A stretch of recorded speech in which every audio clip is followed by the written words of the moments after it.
stop traveling, you just get serious, so let's pray that it doesn't.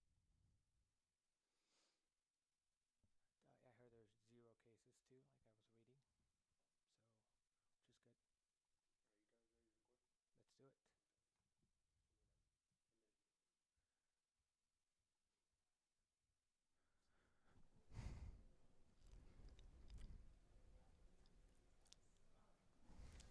was reading, so which is good. Let's do it. Where my Facebook peeps at?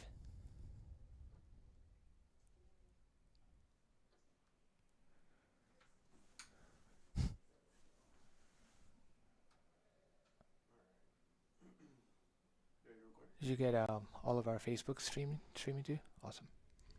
Let's make it happen.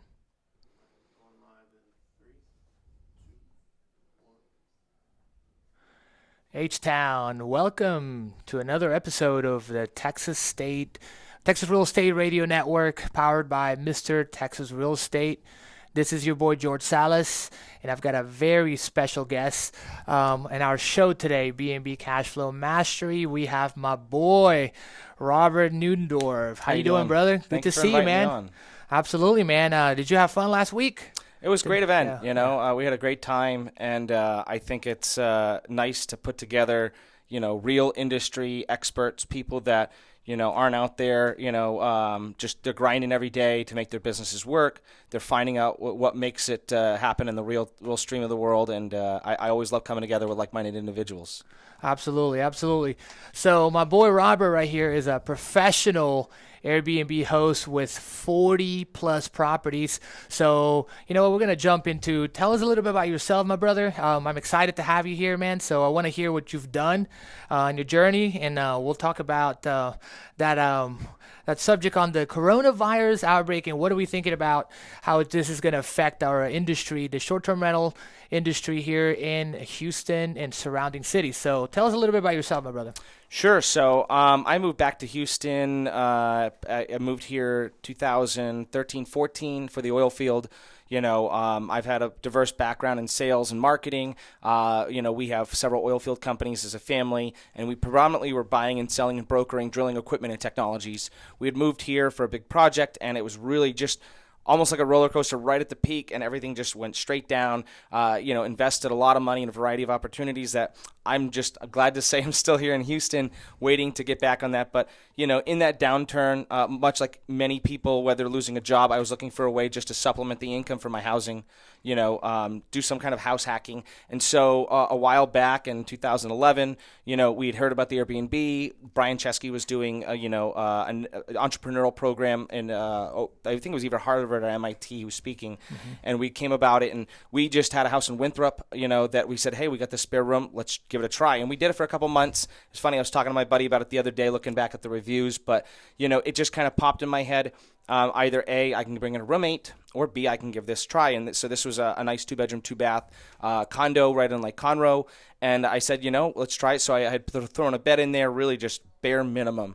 And I found that, when bringing in a roommate, maybe it was $500, $600, $700 maximum a month with utilities included, I was getting anywhere between $900 to $1,500.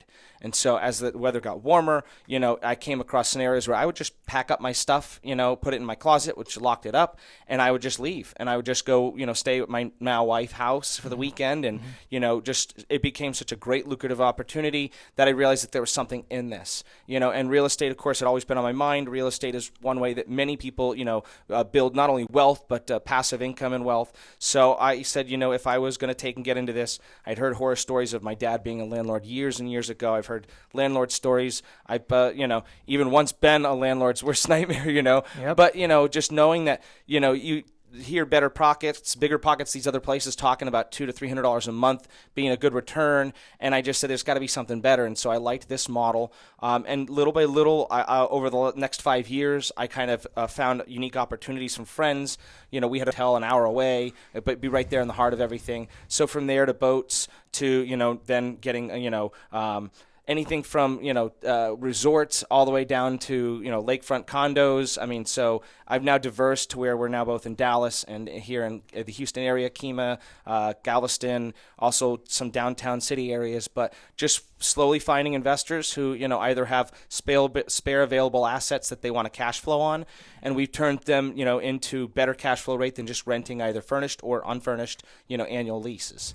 And at the same time, also integrating in property preservation, making sure that we also offer claim support, and we've really moved ourselves into a model where we really enjoy the hospitality aspect.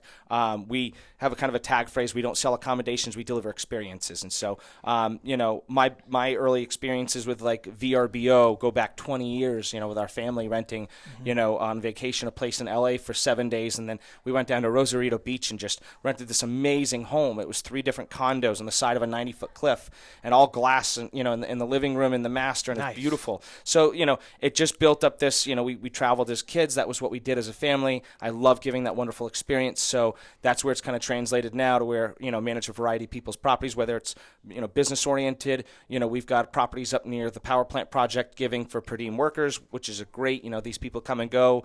Hotels aren't a good quality of life, but we put them a room for rent, and they've got access to living room, dining room, kitchen, everything at a fraction of the cost they'd be paying for hotels.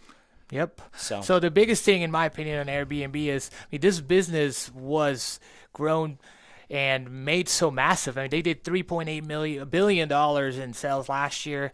I heard this first quarter they're a little bit negative, but I mean, it became extremely massive. It's crazy, and in my opinion, they actually grew this with renting properties, and for a very small fraction of the actual cost, with having all of these amenities. That's the biggest advantage, right? So I look at some properties right now when I'm traveling. Like, I'll be traveling tonight. I'm actually going to Tampa, and then I was looking at a few Airbnbs, and just the amount of space that you can get compared, even in a 1 bedroom compared to a hotel, it's just so different. And if you're able to find those right numbers when you either rent a property, buy a property, or if you manage someone else's property, you just need some experience, be able to manage your own customer service team. Don't need any money at all. So, I mean, you've heard it. I am excited to have my boy right here. In the next episode, we're actually going to be talking about the coronavirus and what we think this little plague is going to bring to our industry. And I can't wait for that next episode, the next section of it. But yeah, I mean, we're actually ready to go. Tell me a little bit more quickly about how you made the transition from, because my biggest thing is made the transition from 1, 2, 3 to 5 before we jump on. I think a lot of it in that transition was, of course, being able to deliver the same amount of quality that you were able to give in that 1 to 5 to 10 listings that you are over the spread. We've been able, they're very fortunate with a small team. We leverage off technology, utilizing dynamic pricing tools, automated messaging systems, organizational flow and task flow charts to make sure each day we're staying on top of, checking that housekeeping, is going to actually come, and then all those other things, that the property is ready and inspected for the next guest, even down to making sure simple stuff like the TVs work, and there's shampoo and conditioner, punch listing it out, and, trying to, again, keep that same consistency of quality as you scale is key.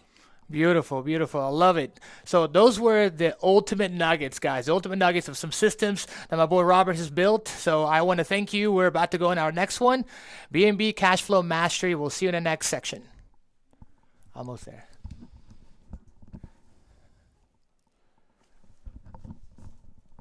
Okay. That was pretty good.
Okay. So Once I put my hands up like that, kind of like start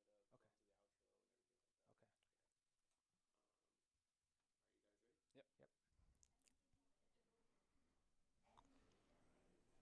Are you guys ready? Yep. Yep. Going live in three, two. Welcome back. We are right back. BNB Cash Flow Mastery. And my boy Robert is still here, so I'm excited.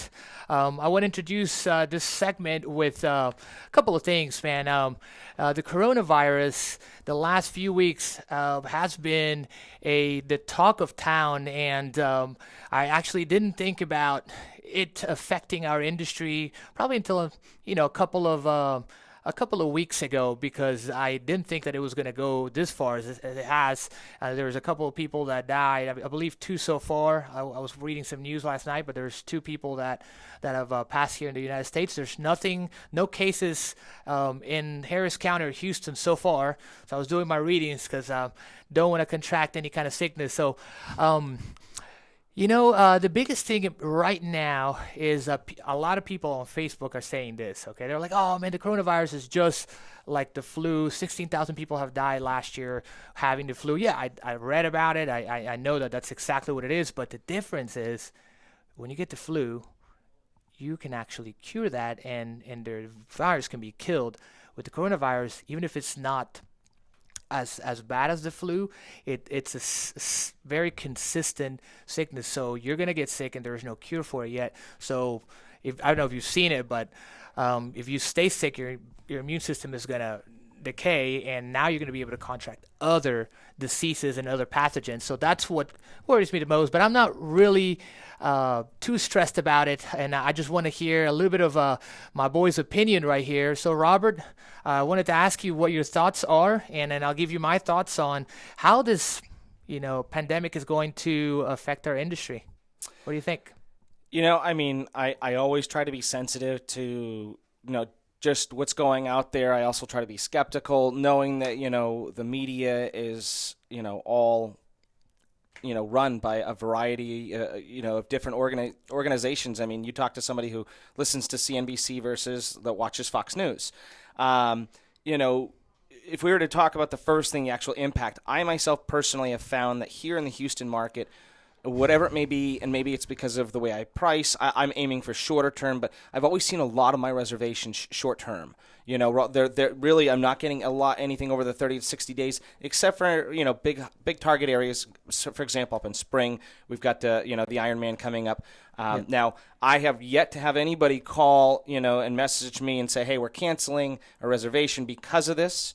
And very fortunate. If there was wood around here, I'd knock on it. But, I do know in reading a lot of the forums, I mean, I'm in well over 200 different, area, anything regionally, worldwide, of different short-term rentals and Airbnb groups. There is a lot of cancellations out there. And, of course, where Airbnb specifically is just so open with their extenuating circumstance policy, they're just, canceling it. So it has this dramatic input where people, of course, are rushing last minute to fill up these vacancies. I see it as a serious nature, again, more importantly, the panic that it causes. Again, people just saying, hey, listen, I just had a friend yesterday. I was sitting down with one of my clients who's in right now the mindset of, do I fly out to California to pick up my dad, who's 80-something years old, to then go up to Washington, where there's cases in Washington right now. And she's like, or am I risking myself, or do I wait? And, I'm not really educated, but, from what I've read, I know a lot of people are talking about how as the heat rises, which we're seeing it's a little above to 80 today, that this will burn itself out. That is possibly a hope. I know that, it's drastically affected the stock market. I've talked to a lot of friends who are day traders, even to, people just going overboard. It's been one of the biggest stock hits for a long time. So I try to be sensitive to it. I haven't seen any massive impact on my end. I'm playing the optimistic role and hoping that it's going to burn out, with the temperature, that, maybe we are in control, maybe that people are being mindful enough to, to hold back for a month, So I certainly hope and hate that people would be, that they've just stopped from traveling. I mean, I know I've got nothing planned, but I have to ask myself, if I was going to one of those areas, how would I feel? I mean, I just coming back from Chicago when, it was hitting out large. And I came home sick just because one day it was 50, the next day it was 0 wind chill, and even in that moment you're like, you joke about it, oh, the corona, but then you're like, wait a minute, whoa, what if? Yep. So I try to just be sensitive to that. I flew. Well, I think it was January. I was in Fort Lauderdale, in my coach JT Fox's mastermind, top 1%, and I actually got the flu, and that's when people were talking about it. So I got the flu, and I was in bed for a week. I don't think I've ever got the flu before, so I was in bed for an entire week, and I really thought, I was like, oh my God, what if I have this thing, But I don't think there was any cases in the U.S. by then. But I was like, oh my God, I have to go to the doctor, So I didn't know. I was like, oh, this will go away the next day, but no. I don't think I've had the flu ever, and literally I was in bed for 3 days, and it put me behind because once you get sick, it messes with your head. Oh, yeah. Like, you've got to focus. Myself, I've got to continue nonstop focus until I go to sleep, right? And if something interrupts that during my day, it's like I cannot. I saw the difference when I was sick. I was not myself, Oh, yeah. right? So if something like this happened, God forbid that it does. But in my opinion, I think that we are far away from being, having a lot of cases here in Houston, at least. I believe there are some states. I'm actually traveling to Tampa tonight, and I saw that state was affected by a couple people. But the chances that you contract that, they're very, very slim, So I don't think it's going to affect the industry, unless you maybe have some type of vacation rentals right now. I've seen a couple of drops, small, like there's a conference canceled downtown, so a lot of my arbitrage properties are in downtown. So one cancellation, it's a little bit slower. I'm not too worried about it. I think it's going to pass. So maybe you got to avoid the big groups, that's for sure. But since there are no cases, I don't think people should be as alarmed as they are. So, I'm not worried about it at all. Or do you think that only the vacation rental properties will get affected? Again, if I was to historically, just at a snapshot glance, think about the diversity of the clientele that comes, surprisingly, a lot of vacationers that we've had to our properties tend to be regional. They're not coming from abroad. We do get, I just had a couple here from the UK that were here. They were traveling all over there. They're living the dream, Airbnbers, but they were here for a week back 2-3 weeks ago. But we get our occasional here. I saw a little influx from China, not too much, but I really have not seen tremendous. It's all been stateside, except for a few clients, So again, I would obviously love to get more global. I do know, again, the tensions are a lot higher in other places, such as the Middle East, such as the UK, specifically, obviously that whole Asia, India culture. They're in complete lockdown. So, but again, I just, a lot of what we've seen and experienced, the majority of at least 70 to 80% tends to be regional, local. Yep. So yeah, let's not worry about it. Let's keep our heads up, and hopefully this goes away. And I'm excited about this going away, and the summer coming up. There's some awesome months. March should be our best month. Last year. We had our second best month as March.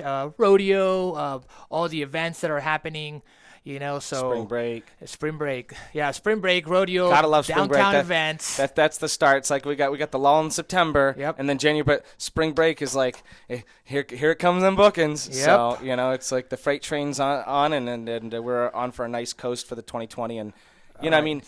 I'm hoping everything goes great this year. Yeah. All right, guys. Thank you. We'll see you in this next segment. I was trying to rush it.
in.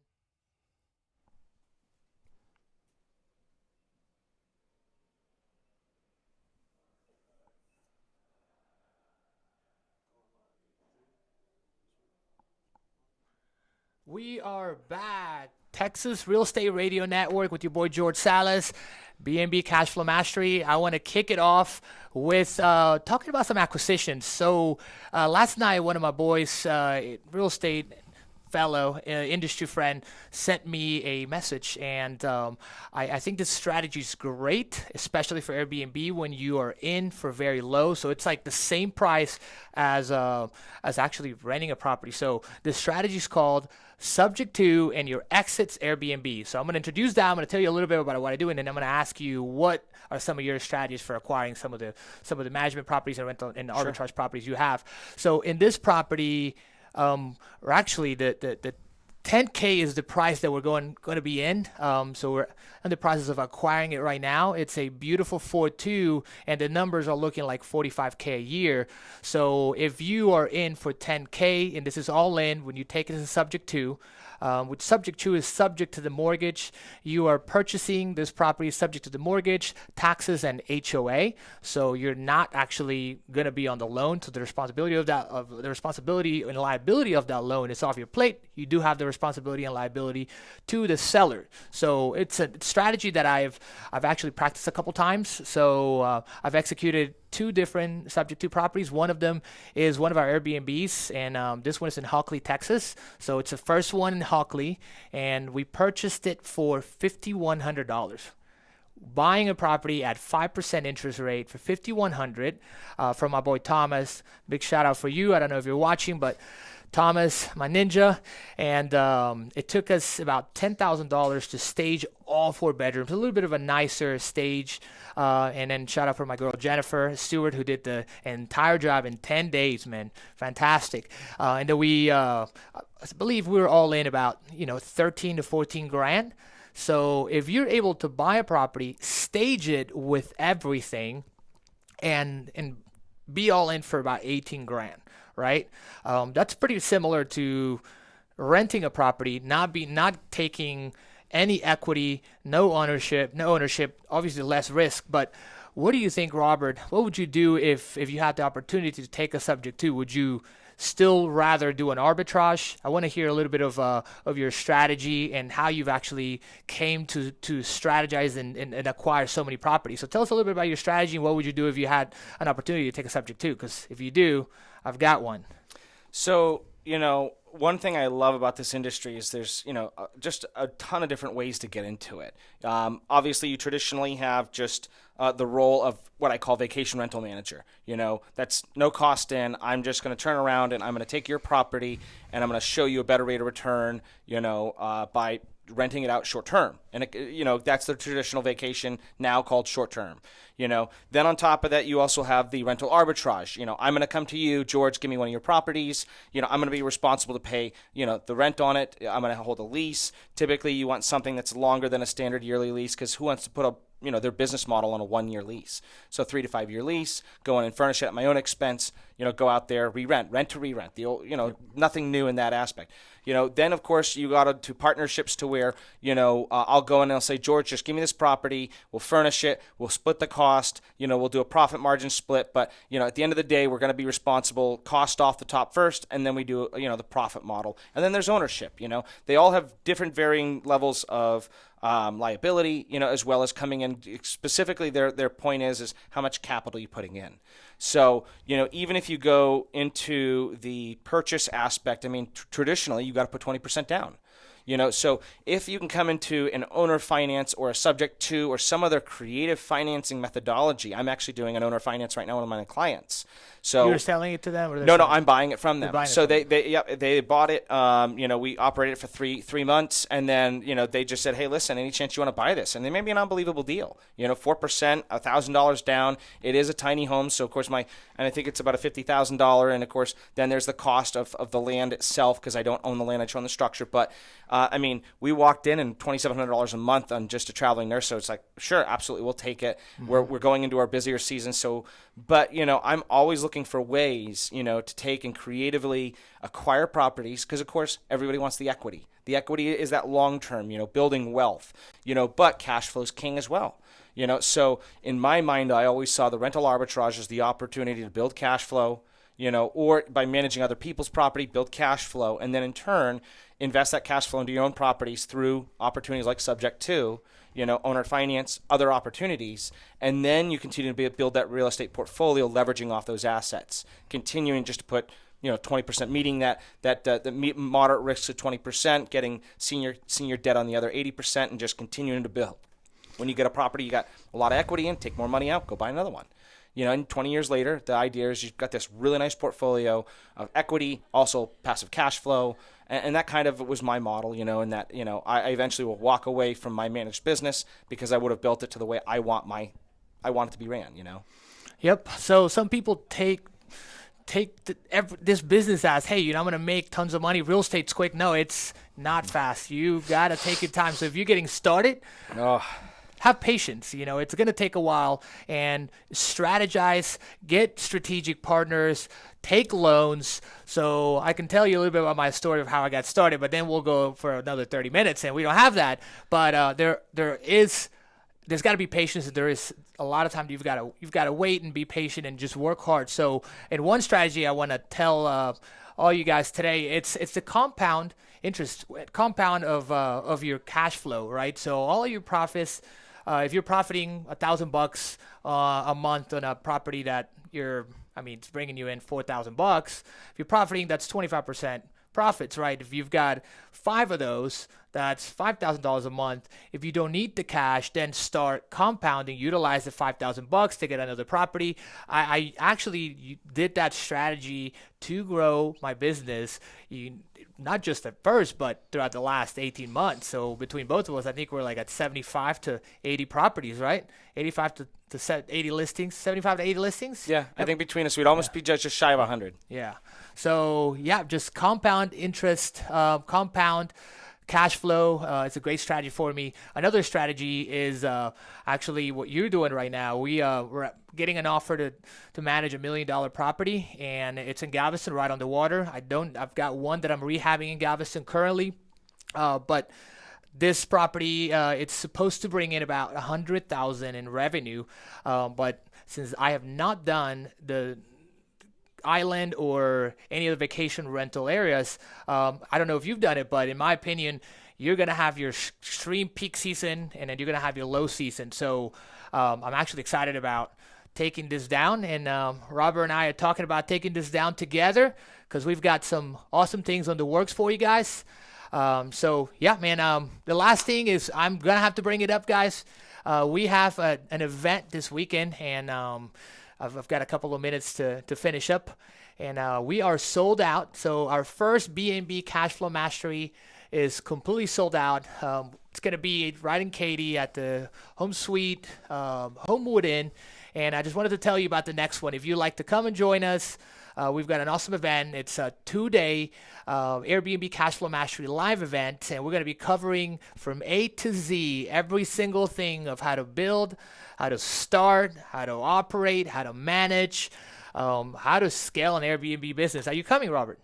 I'm going to try to join on the second day. I've got some commitments on Saturday, but as I said, I'm going to try to jump in on the second half of it. Beautiful, beautiful. Well, I'm extremely excited, man. Let's knock it out to the next segment. Check us out, bnbcashflowmastery.com. This is George Salas with the Texas Real Estate Radio Network. I hope you guys join us in the next segment. Coming out, we're going to talk about something awesome for you. Let's drop some nuggets.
$40 a night, I will gladly go get you a charcoal grill for $40. I mean, dude, I see people like $400 or $500 Webers for $100 all day long. Stainless steel. I'm like, I'll take that. $400 what? Weber grills, you know. Dude, I'm telling you, you have to. Wasn't able to go last weekend, but they had the auction again of all the furniture, all the model home furniture. Oh, shit was going dirt cheap. Tell me, why didn't you tell They me? do it once a month. Greg Major auction. Because I couldn't go. My mother's. She went and spent $2,000 buying just like a ton of stuff. So that's how cheap. I mean, you can get seven to 8 bedroom, king bedroom set furniture sets that are normally 5,000, 6,000 at Ashley Furniture for like $700-800. Wow. You know, so that's when I get my next property. Of course, trying to get them all to match a little bit, but $1,600 teak. Yep, Greg Major. Yep, that was the one that just passed. So it's like an all-day affair on Sunday. Are we off the air or on there? It's just on bond air. Is there sound on down? No. Okay. That's what I was saying. Like you can take as long as you want. Anu just here, but we're still gonna do one more. Sure. You ready? No, I'm thinking to do it. I'm gonna save this auction. Is there any subject of interest? What's that? Is there any subject of interest? I'd have to get. I've got some people that have money that would be probably interested in it. I got a guy right now that's my garden B&B. Although I'm mad at him, he made me turn down a $6,500 booking. We can sell this to an Airbnb guy. I just sent it to one of my clients. Send it to me. I'll forward it to him because we're looking at some properties right now. He's looking to buy in. We were looking over on the west side, over where there's a bunch of like these pop-up, really artsy kind of, shipping container, beer brewery, and restaurants and little clubs and stuff. But it was kind of like, it was funny. Like you got shoddy housing right next to $1 million homes. It was just like, wow, this is crazy. So it's like I don't know if I feel safe or if I feel safe walking around here.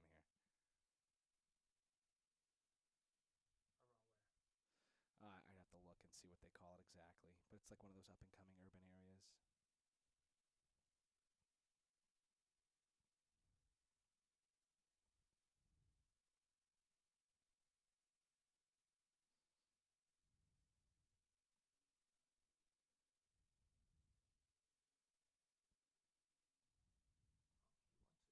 Hmm? He wants it. There you go. See? So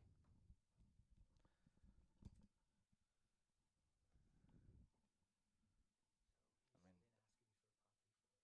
I mean that's the thing. I mean, that's the next level is just being, out there and managing your own and finding other opportunities, and ones that you don't want, you pass on to somebody else.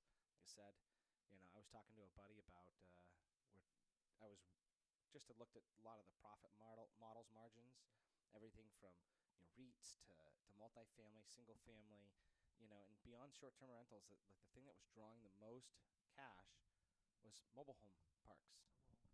Just tremendous. I mean, my buddy, he does them. He's like, to either affordable housing or to do short-term rentals, and just start switching over. So. We're almost done. We got one more. Good to see you. Ah. Yeah. Oh God. I trained my BA. He knows how to know everything. Everything. Then Tasha, she's the Airbnb queen. I'm about to start hiring lawyers to talk to Airbnb just because they gotta be so straight on tact, and handle. You gotta handle it like a lawyer almost. It's crazy. Oh yeah.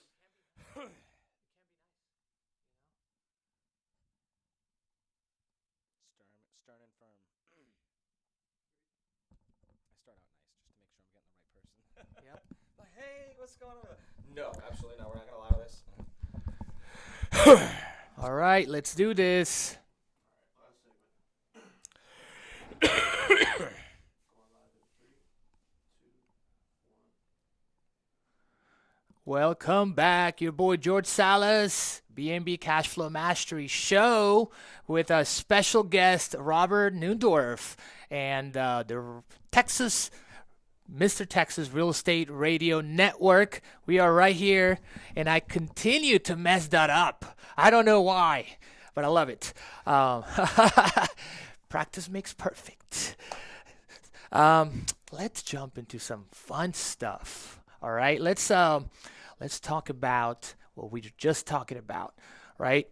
How does my team deal with heavyweight guests that love to complain and that want everything perfect? I'll tell you a little bit about my story and how we deal with it. Tell me a little bit about yours after. So let's just jump right into it. So what do you do when a guest complains, asks for a refund, or if you're not able to solve the issue, right? And Airbnb chooses, in my opinion, they choose to side with the guest every time.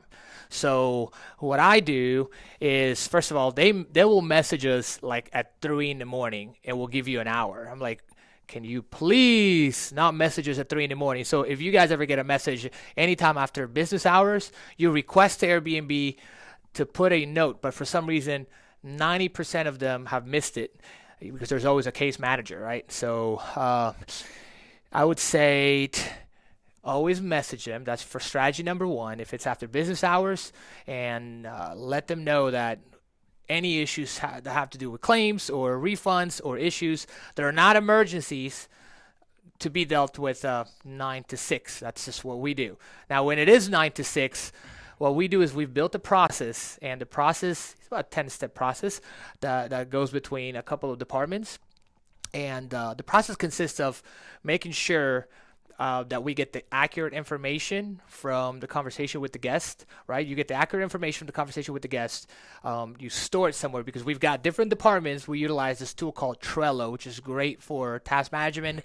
We're implementing plug and play. We're transitioning to plug and play. The only difference is you can't put pictures on plug and play, but it gives you tasks. And these tasks, you get a notification once it's done. So after we store the information on one of our task managers, then it's going to be on the second department. So the front of the house stores the information, the claims manager receives the information, and they contact Airbnb. They get a ticket number.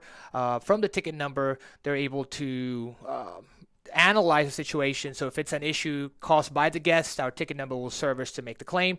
If it's a situation caused by an incident or something that happened prior, then what we do is we analyze the situation first, talk to the guest, try to solve it with them. And if we can't, sometimes you can't. Sometimes some people just don't want to, or they don't have the phone number available. They have an out of the U.S. number, or they have they just, while they're staying, they're not able to talk. So I'm not sure if you've gone through it, but sometimes we can't get a hold of our guests during the day. Then you work on solving it, but the main thing out of the entire conversation is to document on the message thread every single thing you do.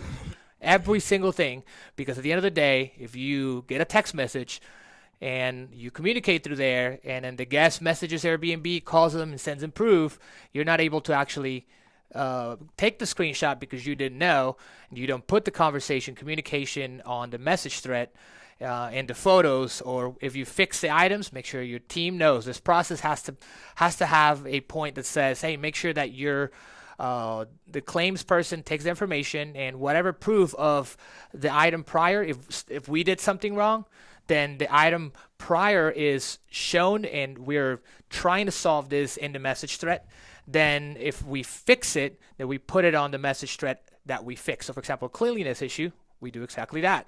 So now Airbnb has proved that we've taken every step, right? And in my last recommendation before we go into Robert's, because I'm sure you got a different awesome system to deal with that, right? And you might teach me something, I might learn something for you, I might teach you something, and that's what it's all about, right? So the other thing is to make sure that you always get that ticket number. You always get that ticket number on every phone call, because if someone that you call again next doesn't know, then what's going to happen is they don't know that you called.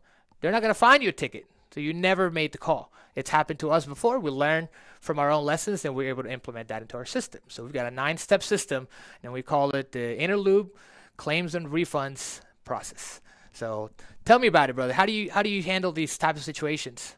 I mean, there's such a variety of things that can happen day to day. I mean, even from just, I mean, let's talk about the situations where there's a negligence on just operations end. For example, just the guest shows up and it's not clean.